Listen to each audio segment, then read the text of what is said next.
How you doing? This Evangelist John Dye with Heart Ministries Online and evangelistjohndye.com.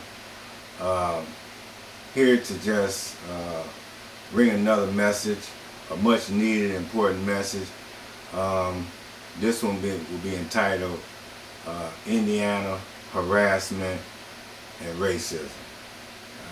A little bit about some things that I'm dealing with and going through, as some of the citizens are too, in this state. First of all, let's just put this out here. Once again, here are my books, all four of them. Your Personal Destiny, a Complete Guide, 101 Great Recipes, a cookbook, Walking with God, a personal relationship, and This is Love, a spiritual guide. But, excellent material for helping you with your personal relationship with God. We're not talking about going to church. We're not talking about reading the Bible. These books outline life in this world for a successful life and peace and happiness in your spirit and your soul and getting along with your fellow man to the T, as well as good food and everything that you can do to put back in your household. These were designed for you to put back in your homes so that you can live your best life, be the best version of yourself. But back to where I was at. My friend, I'm making this tape because I'm experiencing a lot of harassment in Indiana. I'm experiencing a lot of it, I'm telling you. I'm telling you, I got the things I'm telling you today you won't believe. But the Bible says when you tell somebody something, they won't believe what you tell them, because they'll believe a lie before they believe the truth. But what I'm telling you, I have witnesses and people that are around me that see it, and they say, this is some complete nonsense. My friend, this harassment is so out of control here. First of all, let's just establish, you do know that Indiana is, first of all, it's a Republican state, but more so than that, the Ku Klux Klan was created here in Knox, Indiana. I think for a while the Grand Master of the Ku Klux Klan lived in Osceola, Indiana. They got tired of that, got him out of there. But I just want to throw that out there so we know what we're really talking about. But it's no secret to the people who live here how terrible it is here, because they don't even want to talk about anything black in the schools. Although all the kids are growing up together and probably got white and black friends and other color friends, everybody knows what's going on. But the leadership in Indiana is what I'm trying to tell you, from the governor all the way down through the mayor, and the surrounding counties where I live, Indiana, South Bend, Mishawaka, it's just bad, man. It's horrible. I mean, it's right in your face is what I'm trying to say. It's right in your face. It's not even hid.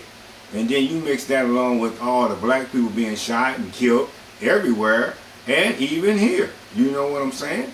So I'm just throwing that all out there because they call it critical race theory. They don't want to talk about nothing black.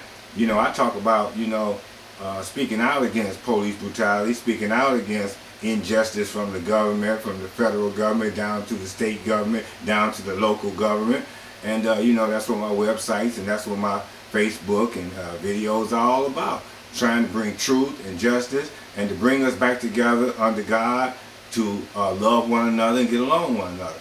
But there are other people that see things differently. And they seek to silence people, and they envy and jealous of people, and they'll go all out of their way to try to make you look bad, to try to stop you. Because really, honestly, I tell them I should be the president. I should run for president. Because I know exactly what's going on, because God sent me to know what's going on and to speak the truth. A lot of people that see what they're doing is wrong won't say nothing. But I tend to say something because God compels me to say something. Because that's why I was born, that's why I came into the world, and that's what I'm sent to do. God's will on earth, to speak that truth. Let's get back to some of this nonsense that I'm referring to. My friend, it's so bad here that everywhere I go, every store I go into, the telephone rings. Yeah, you wouldn't believe it, but it's true. I didn't say some stores. I said every store I go into and I get to the counter, the phone rings.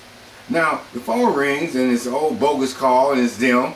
Whoever is on the other end that's watching me, following me, from the FBI to the people in the state house, to the people in the local surrounding counties here where I live, that they all done band themselves together because I speak out against injustice and police brutality and these things and racism. Yeah, the phone ring. And then I'm listening to the person on the other end. First of all, when you're handling a transaction at a store, I don't care if it's to buy a bag of potato chips. You're supposed to conduct your transaction and then not be on the phone while you conducting a transaction with someone, because it's not professional.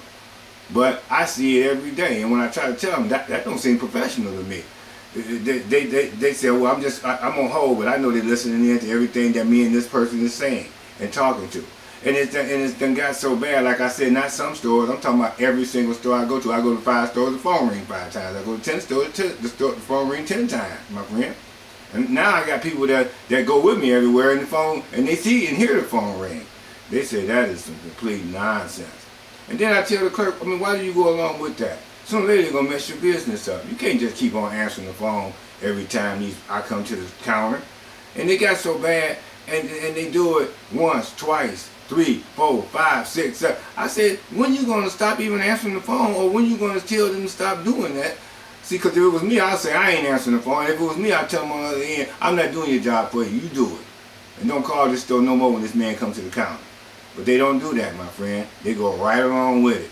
And that's the point of me making this tape today. That's not all, my friends. And I go out to eat. If I go out to eat, I can't go out to eat no more. I used to go out to eat, and they would bring the people's plate, the people that's with me and the people around me, they would bring their food and then bring my food out last. My food don't even come out when their food come out. And they think I'm going to eat it. I'm not going to eat it if my food can't come out when everybody else's food come out. And then they say, what's wrong? You scared somebody did something for your food? I said, why my food didn't come out at the same time? I said, tell you what, package it up so I can go throw it away. And I ain't talking about no once, my friend. I'm talking about every time. I'm talking about different restaurants. So they making the call and having these people tamper with my food. That is a violation of my privacy and a violation of my rights, my friend. It is a form of harassment and intimidation. Of every store I go to, they calling, trying to mark every transaction that you have, trying to make people believe that you're something else that you're not. You know, they treat me like I'm public enemy number one. I'm not public enemy number one. I'm just someone that's not afraid to speak the truth, my friend. Everybody else might be afraid. I'm not afraid of it. Because I know in the end, I'm going to get the justice I deserve. I'm going to stand up and put a stop to you doing what you're doing.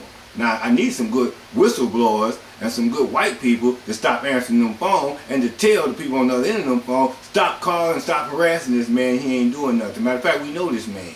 This man's got books and tapes about God and loving and laughing and talking with people and playing music and singing with people, bringing harmony and peace and joy to the spirit with people. But y'all trying to make him out to be like public enemy number one.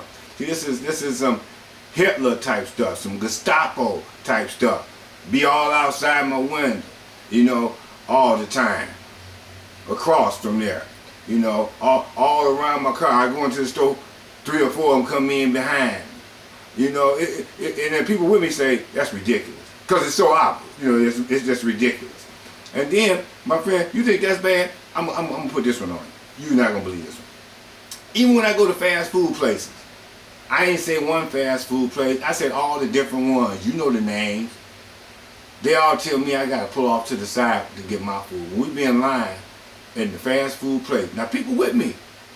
And we order something to eat. Everybody can get their food, but when I get to the counter, they tell me I got to pull over to the side and wait for my food. Now, you know good and well I can't eat no food from there.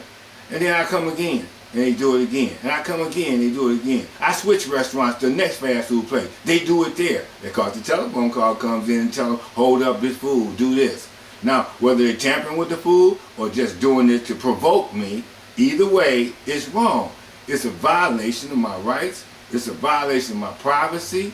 It's envy, it's jealousy, it's hatred because of my wanting to represent the love and the truth and the peace of God in our society and to fight against injustice and police brutality and racism that we can prevalently see all around us every day.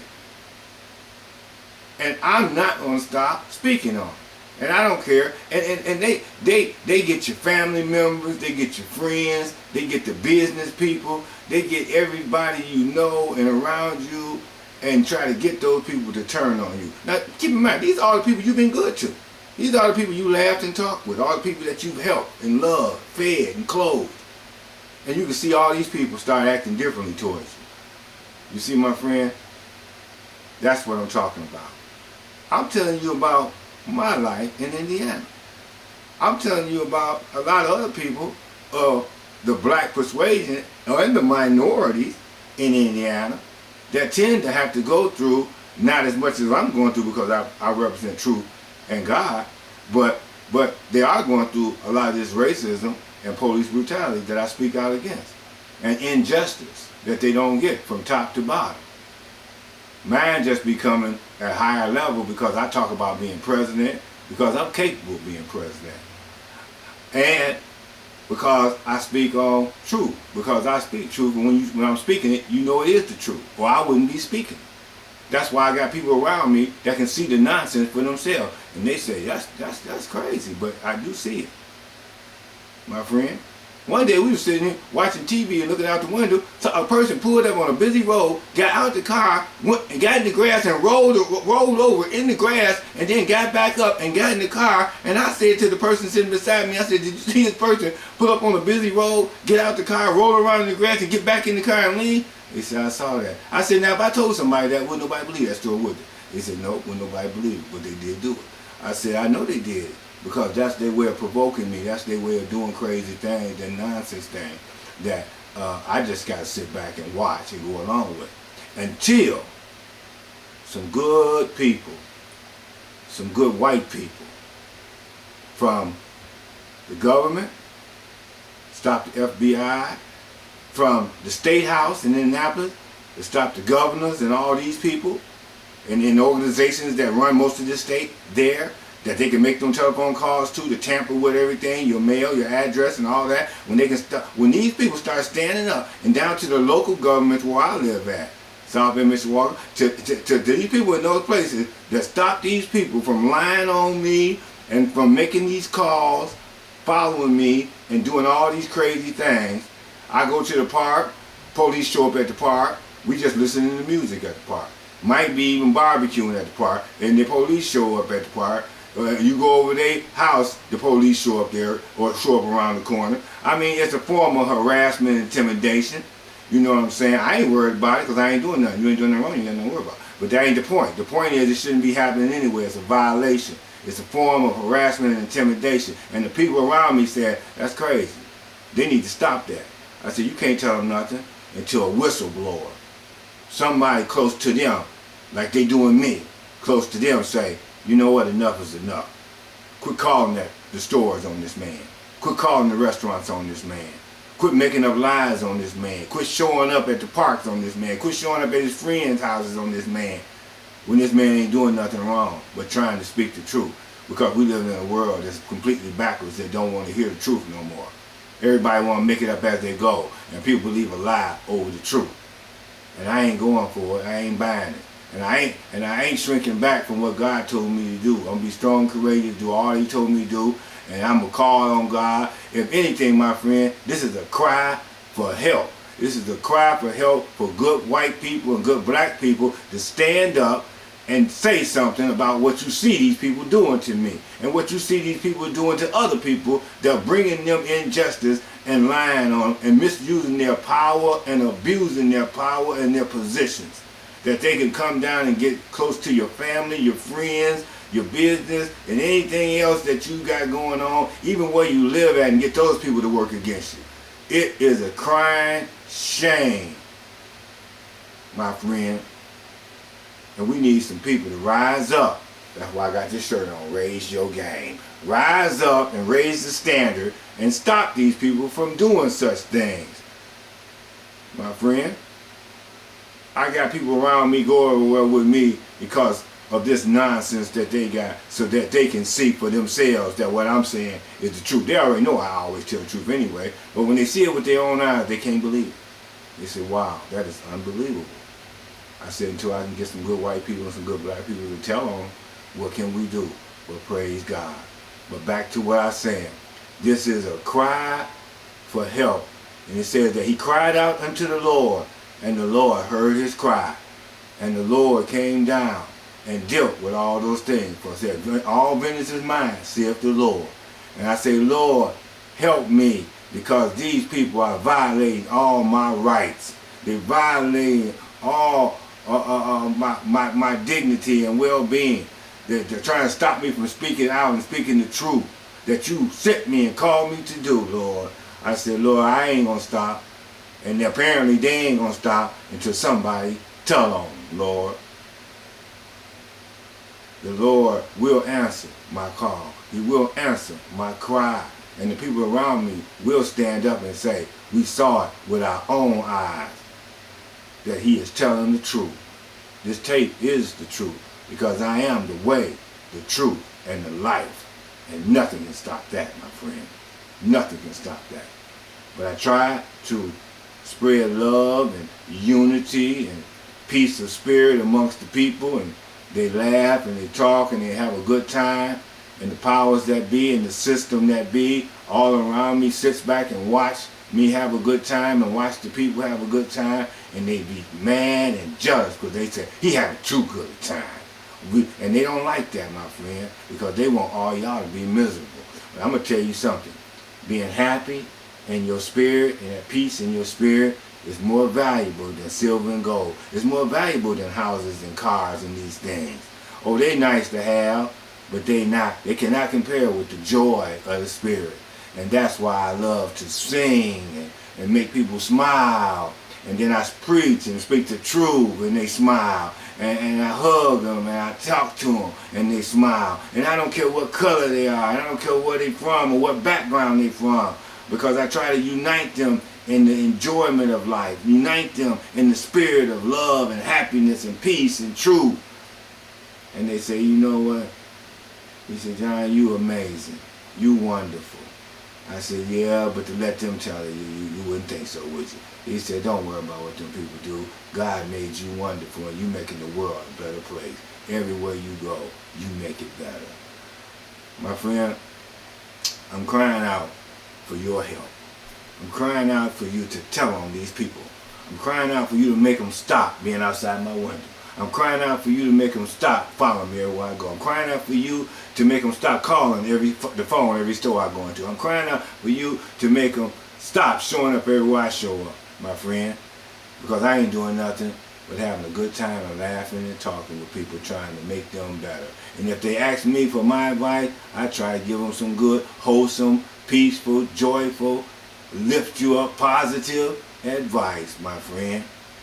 But when I get on this camera, I got to speak the truth about how rotten, about this Ku Klux Klan, Gestapo, Hitler type stuff that's going on in Indiana. That they don't want to talk about nothing for blacks. They don't want to talk about giving up no reparations for blacks when they know how they treat blacks in Indiana, my friend, and the surrounding counties. My friend, all they're going to make me do is sue the city, sue the state, and the government if they keep playing with me. That's all they're going to do. Matter of fact, Elliot Slozar, where you at? I might need your help to sue the city. That's right. I might need your help like you did in Elkhart. Ben Crump, where you at? I might need your help because they doing a lot of things that don't make no sense. And I know you there to help people when they die, but we might need to start helping people before they die, my friend. But I'm telling you, that's where we at. And it's bad, or I wouldn't be making this tape. If it was kind of bad, that'd be one thing. If it was a little bad, that'd be one thing. I'm telling you it's absolutely out of control. That's why I'm making this tape. So when you see this tape, believe what I'm telling you. And all the people say, amen.